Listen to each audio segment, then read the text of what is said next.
Today, with the stroke of a pen, our laws will catch up with our future. We will help to create an open marketplace where competition and innovation can move as quick as light. The internet can be fun. Internet 1.0 availability and connectivity, really anywhere was the objective. Most enterprise networks, before the advent of pervasive connectivity to the internet, they were networks in a box. Inside my network, I trust everything. Outside the network, it's the internet, I can connect to it. Security was not contemplated in the underlying connectivity architecture at all. The internet itself, as robust as it was designed to be, is actually quite a fragile system. And we put this really powerful engine in that enables commerce and transactions and financial exchanges of all sorts. But it was an afterthought to introduce the braking system. August 17th, 1996, we have the honor at the Department of Justice being the first website that was hacked. I'll never forget that because it was the naked body of Jennifer Aniston with the head of Janet Reno. My team immediately took the website offline. That particular hack really was a foreboding event. Hacking was only going to accelerate. The happiest day in my life was 2 weeks later because the CIA got hacked after us. Hacking is hard, but ransomware is relatively easy because most people are bad at security. It is an attack against your rationality and your emotions. Ransomware is you got. It embarrasses you. You have to tell every single one of your clients, hey, by the way, someone broke into your house and put padlocks on all of it and child-proofed it, and you're the child.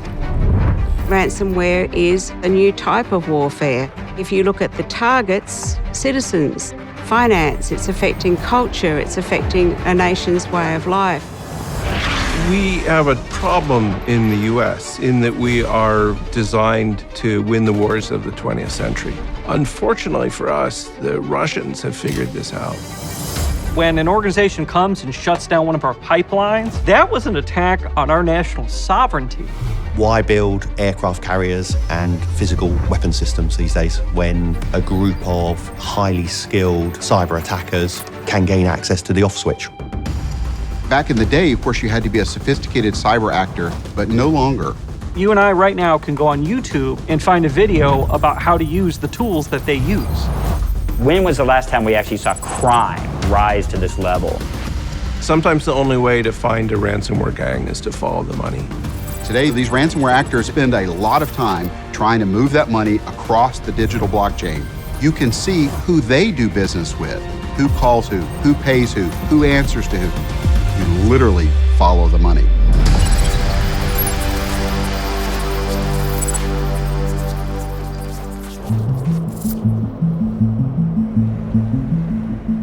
My name's Tom Kellerman. In 2020, I was appointed to the Cibercrime Investigations Advisory Board for the United States Secret Service. The evolution of the cybercrime community began in basically 1995. The central banking community of the world and the major financial institutions of the world moved to electronic finance. There was no longer a delay in when a payment would arrive at another institution, which allowed for greater liquidity in the markets. This is when money became digital. The Soviet Union, as we have known it for most of the 20th century, is breaking up now.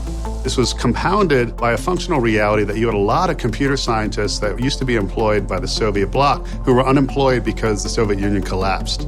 And these folks harnessed their own skill sets to then bypass the encryption and the solutions employed by the banks to begin the largest theft in the history of the world, cybercrime.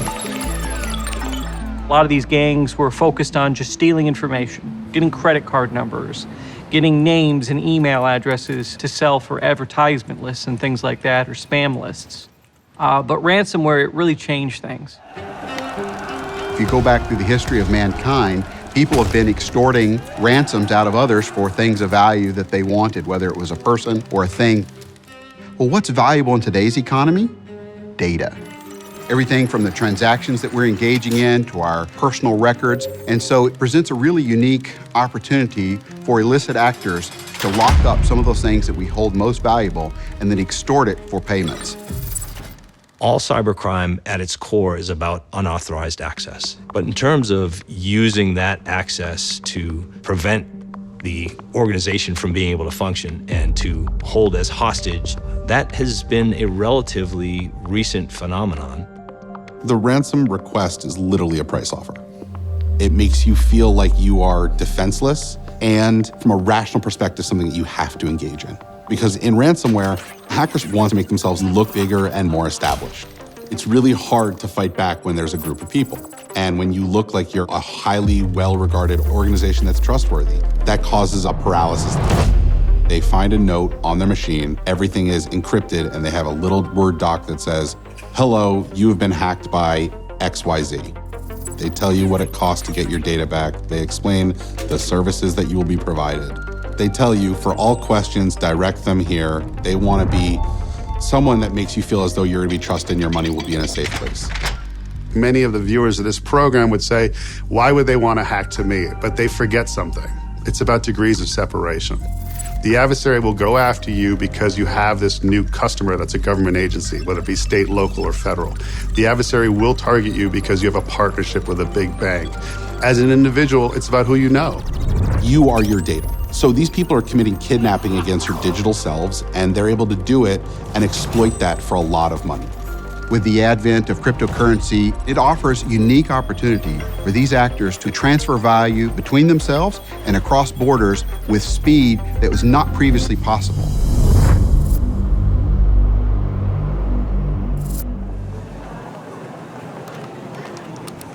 This is an official statement that has been released, and it starts with, "Happy Friday, everyone."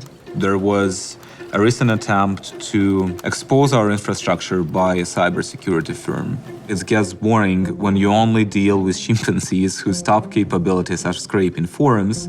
We've made around 30 million at least.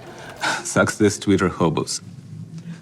My name is Yelisey Boguslavsky. I investigate the dark web, primarily ransomware groups, and try to develop methodology of disrupting these groups. When we talk about cyber criminals, it's important to understand that most of those people are just usual people that at some point started to do something wrong. Traditionally, you had 3 friends trying to code the entire ransomware, to prepare the entire backend infrastructure, which means setting up servers, configuring things, exploiting victims, and launching their attacks. So that didn't scale. It was not the model that would scale. Ever since the recession of 2008, the cybercrime community and these cartels began to modernize their operations, their organizational structures, become more sophisticated in how they deliver services. They feel like they are running a business just like any other legitimate security business. Obviously, they're not, they're thieves, but ransomware is such a complex operation now that one person couldn't do it all. If I am a novice bad guy, I don't want to build out a whole ransomware infrastructure. So what I do is I choose one of these ransomware groups and I say, hey, I want to sign up for your ransomware as a service. So you put down a deposit, they give you your own executable. So if you're successful, they handle the negotiation, they accept the Bitcoin, and then they give you your cut. You just have to focus on finding victims and encrypting as many as possible. They don't need to reinvent the wheel. They can just access that service and provide a fee, and they all have this already set up. For them, it's already a business. It's a crime as a service. A ransomware developer is the person or the group of persons that are creating the virus, the tool that once it reaches your computer, encrypts every file. You have the negotiator, people calling the victims who can handle the negotiation. You have a whole industry of what we call initial access brokers, the ones who get the access to the organizations and then turn around and sell it to the ransomware groups. You have the money launderers. They do the exchanges for you to get that money and legitimately use it.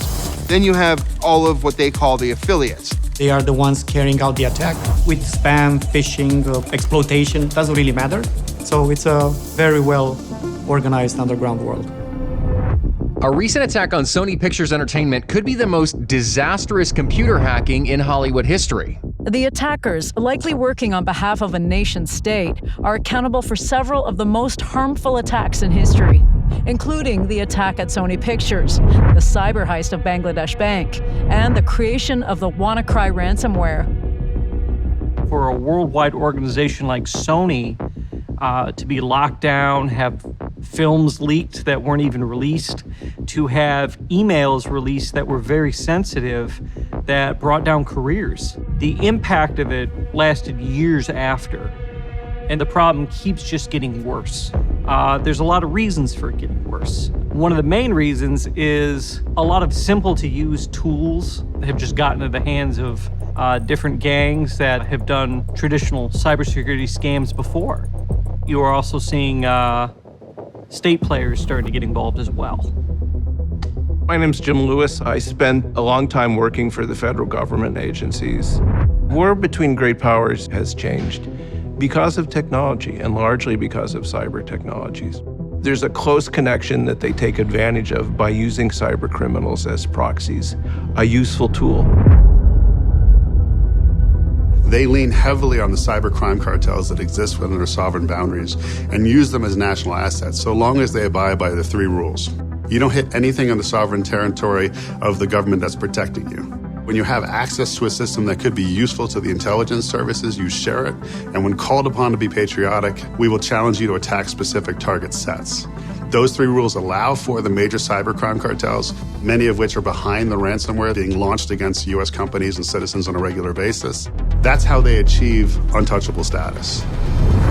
We're at a crossroad. Do we say it's purely crime, or do we say that there is a broader national security interest at stake here?